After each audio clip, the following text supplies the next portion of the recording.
Well, ladies and gentlemen, welcome back. My name is Rudy to the very last episode of the Flesh and Blood Heavy Hitters box opening series. This is it. Last one for Rex, all the way in Pennsylvania. It's going to be tough to beat the last one. The third video, or the fourth video we did about a week ago, we actually hit one of the Marvel heroes, and it's going to be pretty tough to top that. That is essentially the big daddy hit everybody really wants. The Marvels in this thing are absolutely insanity. So, take a good look, everybody. The very last heavy hitter opening we're doing on here. And honestly, I hope we go out with a bang and something crazy. And as we do this, we have an interesting development and shift in the market over here. We have pretty strong upticks in the old Flesh and Blood world in the North America region. And a little bit of softening in some of the other regions. So now we're having a... Do these have pull tabs? Oh, they do not. Oh, it drives me crazy. So as with everything in life, it's always very unpredictable. The prices and swings and... Oh, the camera's trying to focus on the chicks in the back. Hold on. There we go.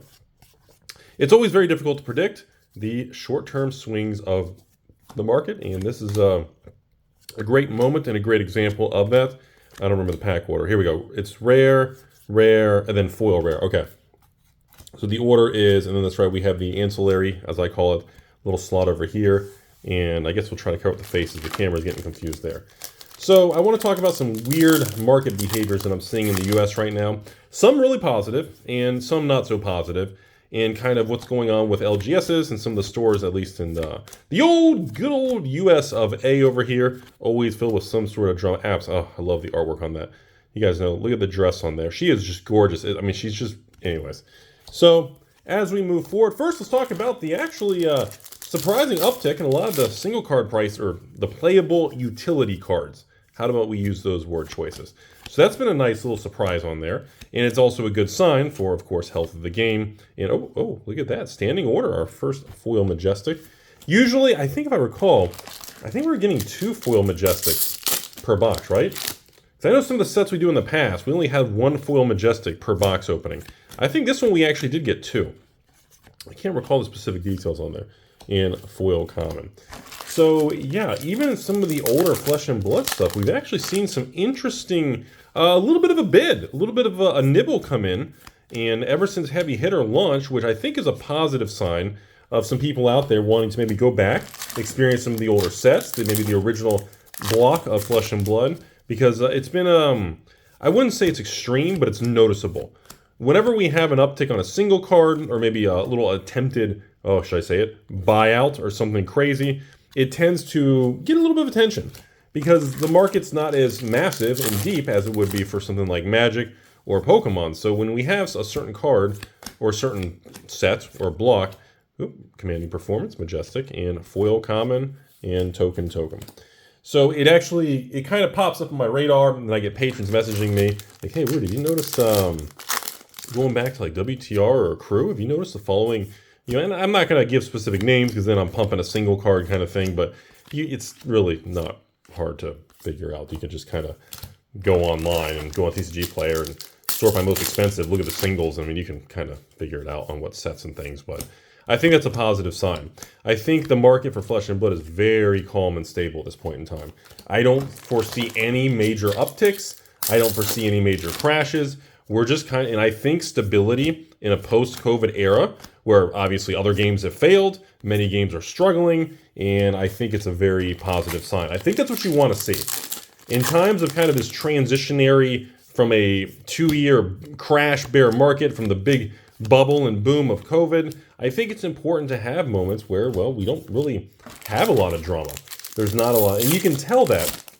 Like if you go on Flesh and Blood and you look online, let's say like YouTube or other YouTube channels discussing it, or updates or spoilers or anything, it's the, oh, there we go. Well, there's our little Aether Arc, little wizard support action over there. You'll actually see what I'm talking about. And I was talking about this the other day, even with the world of Magic. Like Magic box openings, Magic vintage cards, or collection buying, or deck tech.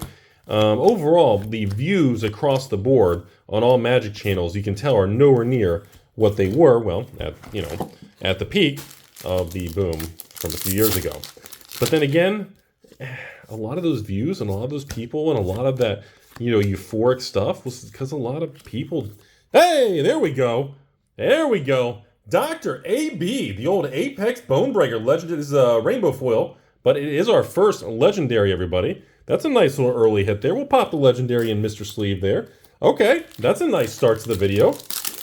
Hey, you know what, Rex? If we're in box 1 and we've already hit a legendary, that's what I'm talking about. It increases the probability that we're probably going to see a second legendary, maybe on box 3 or 4, based on the way the Dr. Carta, Dr. Munde likes to do their track printing. That should be a good sign, everybody. Golden Sun, Majestic.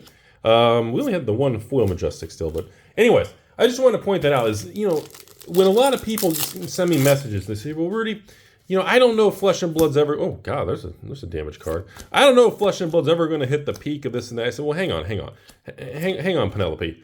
Because we... Oh, wow, really? Followed by a nice cold foil. The old stand ground.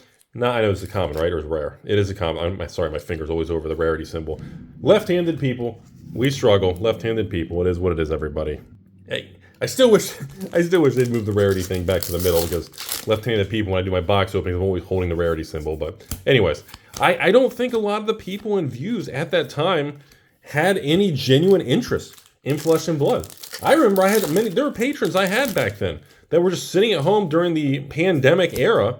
They were like, oh, cool, well, if I buy this, I'll flip it later on. If I can't flip it, well, I'm out anyways. You know, it was one of these things where I don't know if, like, when people compare everything to that big boom of an era, it's like, well, was that era even accurate? Was it like a true representation of what things should have been, or how boxes or cards of any card game should have been valued? Standing order again, really? And a foil common. So that's kind of my counterpoint. Now, though, because the more years we have under our belt, the more we're able to reflect on that whole boom and bust that we went through. Because it was pretty evenly distributed. Think about it. 2020, 2021, probably by mid-2020, all the way to mid-2021. So we went through about I'd say a year and a half of just absolutely craziness of everything was just going nuts. And then we went through 2 years, you know, 2022, 2023, 2 solid years of just straight pain, crash, collapses, stores failing. Oh, that is a Majestic, not a token in the back there. Old Olympia, that is, oh, that was two-sided. So just a heads up on that one. I hope that makes sense. By the way, that's the end of the box 1 already, Rex. That was a great box 1. I mean, the fact we got a cold foil and a legendary, and I think we only had one rainbow Majestic though. I keep thinking there's 2. Sometimes there's 2, sometimes there's 1. Anyway, so like when I reflect about that stuff, I think that's the most important conversation to have. Because I get messages on that all the time. Hey, really? 8th arc again, the exact same one. I still, even in 2024, I randomly still get, I would say maybe once every couple days, I'll get these random like long-term patron messages that ask me about the state of Flesh and Blood, or you know, they'll see an uptick and they'll get overly excited, or they'll see a downtick and they'll get overly bearish. And you know, looking back at everything, I think it's difficult to know what the real value... Oh my God, really? We are just pounding it today. Confront adversity. No, cold foil common, but that is... dang, we are pumping some cold foils really early in the video. Jeez, man. So I think it's important for all of us, including myself, including everybody, to really try to figure out, you know, when we compare prices of anything, Magic, Pokemon, Flesh and Blood, anything, when we compare it to a bubble era, to the crash era, it's like, it's very, we can easily, I don't know, what, spill it or pay up. Hey, there you go. We can easily make it look really positive or really negative. But we got to take the context of the timing and what else is going on to make that data reflect those numbers. And right now, I think if anything, hey, Send Packing, one of the best Majestics in the set, everybody. And love the artwork on that foil common. We still have many of these Majestics in heavy hitters that are like between, I think they're like $9 to $15 range. There's still quite a bit of cards that are shockingly, even now, we're way past release. They're actually holding very steady on the pricing, which again tells me when people are buying rares and Majestics on eBay, TCG Player, wherever, when those kind of cards are moving, those are more of the players, game piece people who need certain cards. Performance bonus. Those are people buying the cards, not to spec on, not to do a buyout or anything. These are people who are just buying it to build a deck. That's always been my opinion on Flesh and Blood when you see any form of rares or majestic transactions. Because you can't really, the supply and the print run, you can't really buy out a rare in Flesh and Blood. I mean, they're not really, I mean, technically, as everybody kind of, the meme of it is rares in Flesh and Blood are essentially uncommons. I'm not sure why it is a certain way, but everybody knows, like, you have commons, and then you have kind of uncommons, and then majestics for most people would be considered some sort of, like, true rare. And then legend, you see what I'm saying? That's kind of, by the way, that is our foil majestic Shift of the Tide Battle. I don't think that's one of the more utilitized, that's my new made-up word on the spot. I don't think that's one of the most playable utility majestics. Tenacity. So we do, that's what I said. It's interesting because another fact, I wanted to mention this to you all. Another thing that's interesting is when you look on the pricing of Flesh and Blood. So some of the other stores have messaged me and they say, Rudy, what's fascinating is in the world of Flesh and Blood, the actual foils versus the non-foils don't really have a price difference. And if you have foils, like a foil majestic versus a foil non-majestic, the pricing should be pretty substantially different. Like if a majestic's $15, a foil majestic shouldn't be 15 to 20. It should be like 25 to 30 because the rarity, how many were printed, is severely different. I mean, we're not talking anywhere near the same supply of a foil majestic compared. I mean, oh my goodness, it's way different. But in Flesh and Blood, oh, Cast Bones, very nice. That's one of the better majestics in the set. Very played card. But that's kind of my attitude. But when you don't see that, it's interesting because it tells you what kind of buyer it is. It tells you what they're looking for. Do they care if it's a certain way, or do they simply want the card? Wait, that was a token. Okay. Does that make sense, everybody? This is actually, like, Magic has actually been really bad at that lately. Like, Flesh and Blood isn't as distorted compared to Magic. Magic is super distorted. Like, with the flashy, ooh, which one was that? Oh, Prize. I was like, oh, no, I thought that was the other helmet at first. Beautiful. The young lady I'm going to take to Chick-fil-A. And, of course, everyone's favorite Bobble. Does it have more cracks? I didn't compare it to the previous set. It looks like it's getting more cracked. Anyways. I wonder if there's ever going to be a card that's, like, split in half Bobble. Or, like, actually broken Bobble. Or I wonder if there's going to be a card that actually breaks the Bobble. That'd be interesting. Oh, really? Standing Orders are foil majestic. All right, I thought we already got that one. Maybe we didn't. But yeah, in Magic, because of the flashy variant era, and they have so many versions of cards, we actually have situations where it's backwards now. There are situations where secret lairs in certain cards in Magic are actually cheaper when they are foiled and fancy. There are situations now where we have regular versions of Magic cards that are worth more than actual, like, flashy, more rare versions. That shows you that when you got management like Papa Hasbro, that's, you really screwing stuff up. When the more rare cards, and the market is so angry and distorted that it just, it even prices it backwards. So that's a real thing, everybody. I hope that makes sense. Anyways, we're about to finish where we at, everyone. We're about to finish box 2. Box 2 was a little weaker. No Marvel Heroes, obviously, because that would pretty much make the whole video. And no legendaries in box 2. Foil rare. Hey, Ancestral. Old Harmony over here. This should be the Majestic. Yeah, I always want to say that. There is our little ancillary Majestic one. So that box, we actually hit 2. I don't recall. Did we do that in the other video? I don't remember us actually getting 2 in the same one. I thought it was 1 per box. I was like, I thought that token slot in the back, you had 1 per box, you'd get like a little support card. And okay. I think that, we talked about this in the other box opening a few weeks ago, and I want to bring that up again in case some of you out there didn't actually watch that video, or, I pump out so many videos sometimes, it can be a little confusing, and the timing of the release and the prices change, and you guys, it can be a little confusing when I film this, versus the day you actually watch it, and certain cards go up or down, and I may, fly over a good card at the time, or, but I did want to comment. I think the idea of an ancillary slot that has support for cards of different types or different hero classes when a set is not around it, I think that's phenomenal. I think it's an absolutely amazing idea. And the weird thing about that is when you go back a couple years, back in 2021 with Everfest, when the whole market went crazy because there was an announcement of a Carnival slot, that was like the super, like I think the hype got, ooh, Cast Bones. There's a foil majestic Cast Bones. That's a nice hit. Okay. But no, listen to the story. So there was a weird time where, when again, 2021, the hype for Everfest and excitement was off the chart. It was so much fun. I loved the set and the product. And then I remember after release, like probably let's say release plus 30 maybe, we had a very strange market shift where the first time ever we had cold foils at like the conventions and events, and like stores and vendors were selling cold foils for like, I remember it was like $2 to $4. There was a couple trinkets and potions or amulets. I don't remember specifically what they were.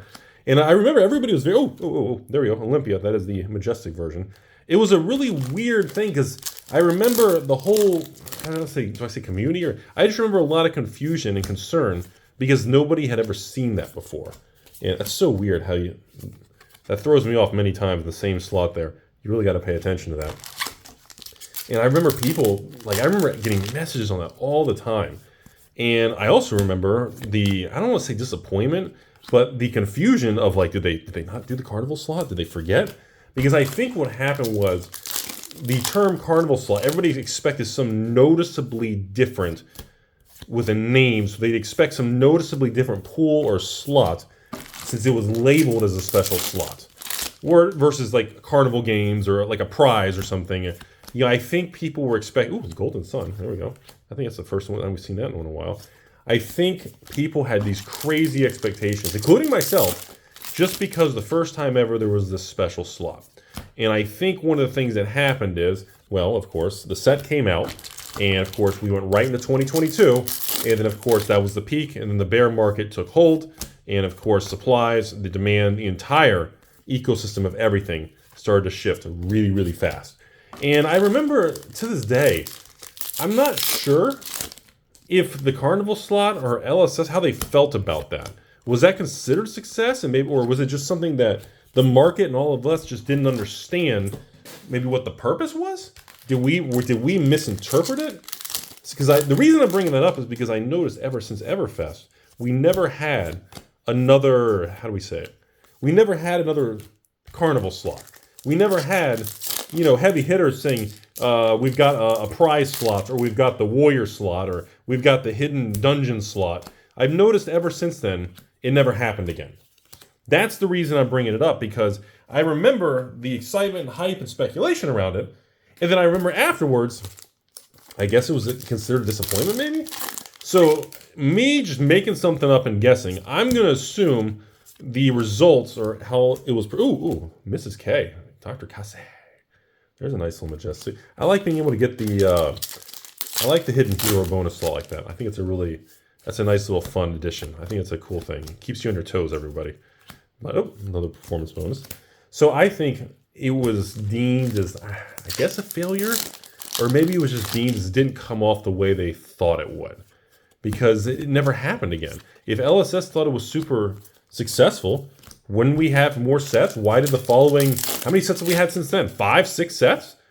And I would assume, since the fact they never did it again, and they never met, the girth, that's common, isn't it? Yeah, I thought, well, we got Rudy, doesn't have girth. There it is, folks.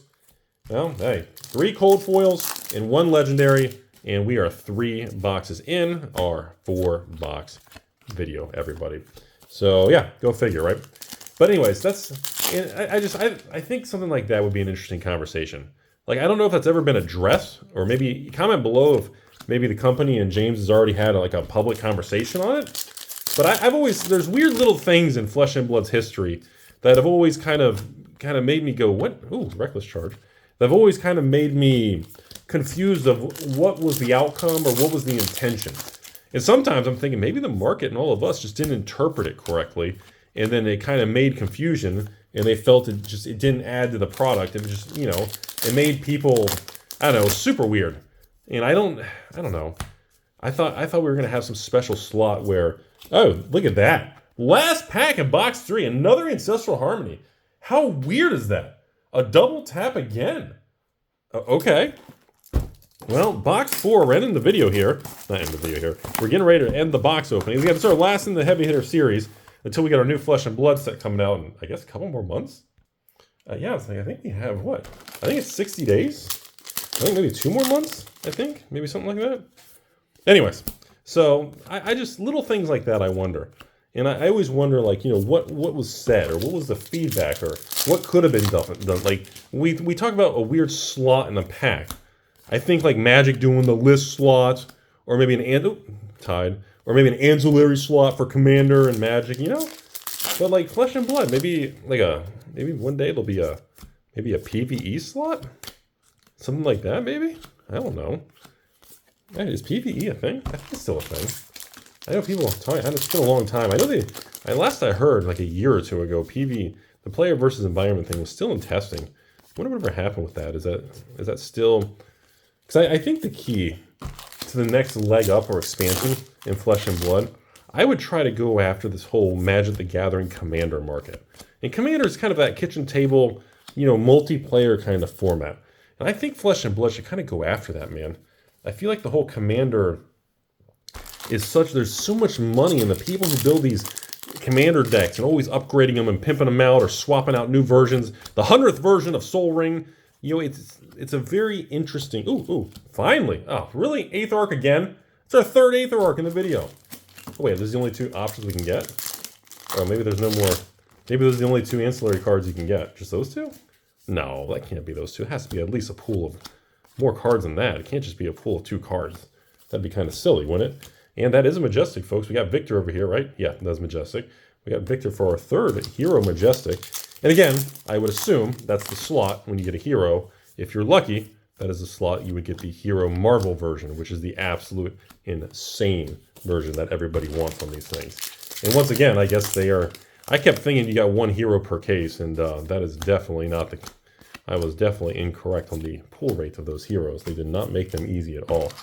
So yeah, I think Flesh and Blood should lean into that. I feel like there's a lot of opportunity and like a lot of potential, and like kind of snakes some of that demographic and customer base from WotC and because those Commander and Eternal format people and some of those, I mean, they spend insane money, and Commander people and Vintage people, standing order.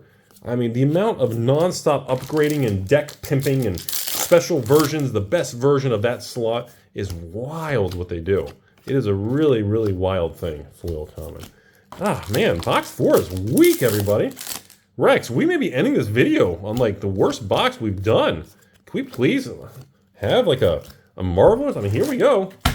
This is it, the last little stack of packs here. I think we got a stack of, stack of 18 maybe? Or 12? And holy crap, this is a tough last pack, man. Dang. But that's what I see going on here. So conclusion of the video, everybody. I appreciate everybody watching. Rex, hope you enjoyed the video here. And I think Flesh and Blood is very stable, which is the most important variable and the most important situation you want to have coming into 2020, or I guess not coming into, going through 2024. You want a situation after all the crashes and turbulence, you want to be a card game that is very stable. You don't want to be struggling right now. You want to have stability. You want to have boring stuff. You don't want prices crashing. You don't want print run dumps on your TCG player. And everything seems to be pretty calm. And I think that is really the name of the game right now for all card games. Like some of the other card games, I mean, I'll be honest with you all. They call it like the hot Disney Lorcana and the One Piece. That's the stuff. I mean, some of that stuff is wild. Well, Disney Lorcana's already Prime to Fight. Is already stabilized quite a bit, but the One Piece thing is just something I've just never seen anything like that, folks. And I've said a million times over, I don't know what's going to happen with that One Piece stuff. I mean, the demand. Cast Bones. Hey, Tenacity, finally, ladies and gentlemen, a foil Majestic. I didn't even think we were going to get that in the last box. I was like, this last box, I thought it was just going to be straight up painful, man. I was like, holy smokes, can we have something?